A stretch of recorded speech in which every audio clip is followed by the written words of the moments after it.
Hello नमस्कार साथियों, स्वागत है आपका हमारे चैनल वैकेंसी न्यूज टुडे पर। मैं पंकज कुमार आज आपके लिए फिर से एक नया अपडेट लेके आया हूं, जिसमें हम बात करेंगे उत्तर प्रदेश आउटसोर्स कर्मचारियों के बारे में। जैसा कि आप लोगों को पता होगा कि दिसंबर माह में हमारे माननीय मुख्यमंत्री श्री योगी आदित्यनाथ जी ने यह घोषणा की थी कि जितने भी हमारे उत्तर प्रदेश के आउटसोर्स कर्मचारी हैं, संविदा कर्मचारी हैं, उन सभी का एक न्यूनतम मानदेय हम 1 से 2 महीने में डिसाइड कर देंगे।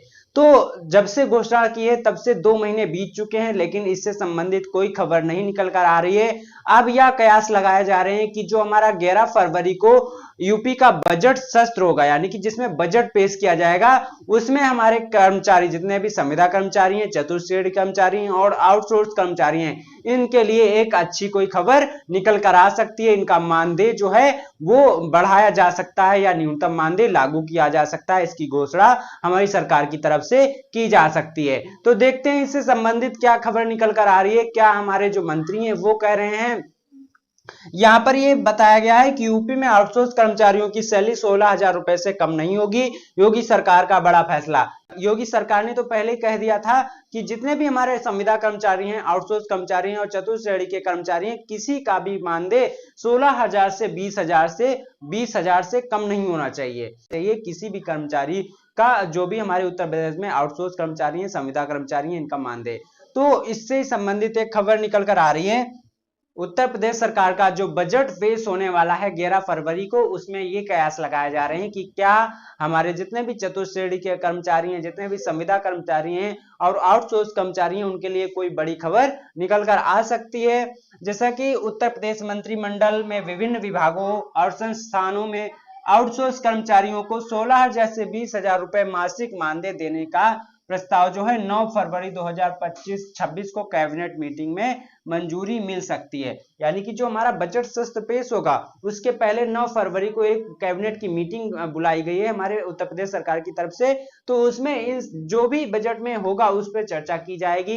तो अगर हमारे आउटसोर्स कर्मचारियों से संबंधित कोई भी प्रस्ताव होगा तो उसमें ये कयास लगाए जा रही है कि जो हमारी कर्मचारियों की सैलरी है वो 16,000 से 20,000 रुपए मासिक मानदेय देने का प्रस्ताव जो है वो पेश किया जा सकता है कैबिनेट मीटिंग में। मंत्रिमंडल ने आउटसोर्स कर्मचारियों की सेवा शर्तों में सुधार एवं ऐसी नियुक्तियों में आरक्षण बढ़ाने की भी मंजूरी दी जा सकती है। यानी कि जो हमारे आउटसोर्स कर्मचारियों की नियुक्ति होती है उसमें आरक्षण का पालन करना और सेवा विस्तार को आगे बढ़ाना। जैसे कि अभी जो हमारे कॉन्ट्रैक्ट बेसिस पे 1 साल के लिए रखे जाते थे जो हमारे कर्मचारी, उनकी जो अवधि है वो 3 साल कर दी गई है। अभी हमारी सरकार की तरफ से जो अभी घोषणा हुई थी उस पर भी चर्चा की जा सकती है। सरकारी विभागों और संस्थानों के लिए आउटसोर्स कर्मचारियों की सेवाओं का प्रबंधन उत्तर प्रदेश आउटसोर्स सेवा निगम के माध्यम से किया जा रहा है। जैसा कि आप लोगों को पता है कि हमारे माननीय मुख्यमंत्री श्री योगी आदित्यनाथ जी ने यूपी कॉस का गठन कर दिया है और उसी के माध्यम से अब जितने भी आउटसोर्स कर्मचारी हैं उनकी सेवा पर निगरानी की जा रही है। उनके लिए क्या प्रबंधन किए जाएं, इसकी भी तैयारी इसी माध्यम से की जा रही है। यहाँ पर है अगली खबर कि 26 दिन का कार्य दिवस होगा। यानी कि जो अभी हमारे आउटसोर्स कर्मचारी हैं वो पूरे महीने 30 दिन लगातार काम करते हैं, अब इसको घटाकर 26 दिन कर दिया गया। यानी कि 4 छुट्टियां वीकली, मतलब हर वीक में एक छुट्टी संडे को मिलेगी हमारे जितने भी आउटसोर्स के कर्मचारी हैं। तो यहाँ पर हम देख लेते हैं आउटसोर्स कर्मचारियों को प्रति महीने 26 दिन ही कार्य के लिए नियुक्त किया जाएगा। यानी कि 4 छुट्टी मिलने वाली हैं उन्हें। प्रत्येक महीने की 1 से 5 तारीख के बीच मानदेय मिलेगा। यानी कि यहाँ पर भी एक बड़ी खबर निकल आ सकती है कि अभी तक जितने भी हमारे आउटसोर्स कर्मचारी हैं, संविदा कर्मचारी हैं और चतुर्थ श्रेणी के कर्मचारी हैं, उन लोगों का जो मानदेय वो निश्चित डेट पर नहीं आता है। अब उसको यहाँ पर निश्चित कर दिया गया है कि महीने की 1 से 5 तारीख के बीच में जितने भी हमारे कर्मचारी हैं उन सभी का वेतन उनके अकाउंट में आ जाएगा। यहाँ पर अगली बात है उनकी नियुक्ति अवधि 3 साल की होगी। जैसा कि अभी आप लोगों को पता है कि हमारे जितने भी संविदा कर्मचारी थे उन सभी की जो अवधि थी वो कॉन्ट्रैक्ट बेसिस पर 1 साल के लिए ही रखी जाती थी, लेकिन अब इसको बढ़ाकर 3 साल कर दिया गया है। यहाँ पर कई सारे बदलाव हमें देखने को मिलेंगे आउटसोर्स कर्मचारियों से संबंधित। पहला जो है सूत्रों के अनुसार आरक्षण अनुसूचित जात, अनुसूचित जनजात, अन्य पिछड़ा वर्ग, पूर्व सैनिकों, स्वतंत्रता सेनानियों के आश्रितों, दिव्यांगजनों और महिलाओं को आउटसोर्स आधारित नियुक्तियों में लागू होगा। यानी कि जो भी आरक्षण होता है इनके लिए, वो सभी आउटसोर्स कर्मचारियों की जब नियुक्ति होगी उसमें भी लागू किया जाएगा।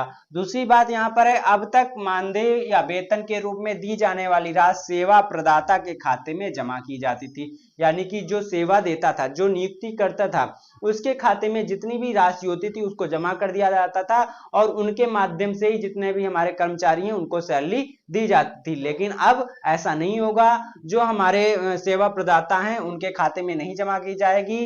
अब सीधे हमारे जितने भी कर्मचारी हैं, आउटसोर्स कर्मचारी हैं, उन्हीं के खाते में सैलरी जाएगी। तो जिसके कारण कर्मचारियों को पूरा वेतन नहीं मिलने की शिकायतें भी आती थी।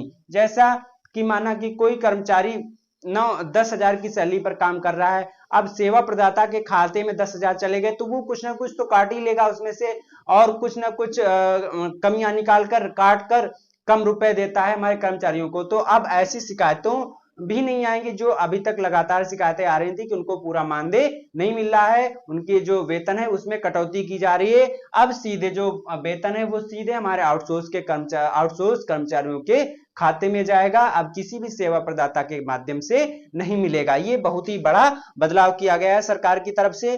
अब सरकार का उद्देश्य यह सुनिश्चित करना है कि आउटसोर्स कर्मचारियों को सम्मानजनक वेतन, बेहतर सेवा शर्तें और आरक्षण का लाभ मिले। यानी कि एक सम्मानजनक वेतन मिले, उनकी जितने भी हमारे कर्मचारियों को प्रोवाइड की जाने वाली सुविधाएं हैं वो भी हमारे आउटसोर्स कर्मचारियों को मिले, और आरक्षण का भी पूरा ख्याल रखा जाए जब भर्ती की जाए। तो ये बहुत ही बड़े बदलाव किए गए हैं हमारे कर्मचारियों से, सरकार की तरफ से कर्मचारियों के लिए।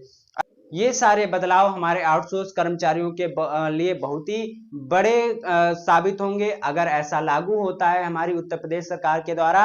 अगर आपको यह हमारी वीडियो अच्छी लगी हो तो आप हमारे चैनल वैकेंसी न्यूज टुडे को सब्सक्राइब कर सकते हैं, ताकि जब भी कोई नया अपडेट निकल कर आए तो सबसे पहले नोटिफिकेशन आपको मिले। मिलते हैं नेक्स्ट वीडियो में, तब तक के लिए नमस्कार।